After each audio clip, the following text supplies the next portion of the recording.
School college എല്ലാവിധ യൂണിഫോമുകളും ഗുണനിലവാരത്തോടെ ഏറ്റവും വിലക്കുറവിൽ ലഭിക്കുന്ന വടക്കാഞ്ചേരിയിലെ ഏക സ്ഥാപനം ലക്ഷ്മി സിൽക്സ്, താളം തിയേറ്ററിന് സമീപം ഓട്ടുപാറ. മുണ്ടത്തിക്കോട് പാതിരക്കോട്ടുകാവ് ക്ഷേത്രത്തിൽ രാമായണ മാസാചരണത്തിന്റെ ഭാഗമായി രാമായണ പാരായണം ആരംഭിച്ചു. കോമരം മാരാത്ത് വാസുദേവൻ ഭദ്രദീപം കൊളുത്തി പാരായണം ഉദ്ഘാടനം ചെയ്തു.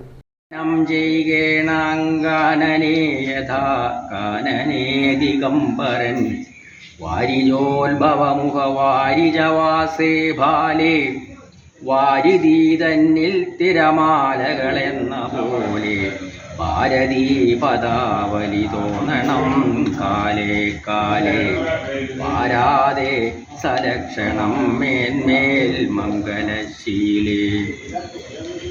കൃഷ്ണിവംശത്തിൽ വന്നു കൃഷ്ണനായി പിറന്നോരു വിഷ്ണു വിശ്വാത്മാ വിശേഷിച്ചനുഗ്രഹിക്കേണം. വിഷ്ണുജോത്ഭവസുതനന്ദനപുത്രൻ വ്യാസൻ. സുഗുണൻ വെള്ളാത്തേരി ആദ്യ പാരായണത്തിന് തുടക്കമിട്ടു. തുടർന്ന് ധനലക്ഷ്മി രാജഗോപാൽ, ഉഷ അച്ചാട്ടിൽ പാരായണത്തിന് പങ്കാളികളായി ദേവസ്വം ഓഫീസർ PI രാജ്കുമാർ, വാസുദേവൻ നമ്പീശൻ, മേൽശാന്തി Nikhilesh Namboothiri, Raju Marath, K Chandradas, EM Subramanian, A Mohandas എന്നിവർ സന്നിഹിതരായി. ക്ഷേത്ര ഉപദേശക സമിതിയും കണ്ണകി മാതൃസമിതിയും നേതൃത്വം നൽകി.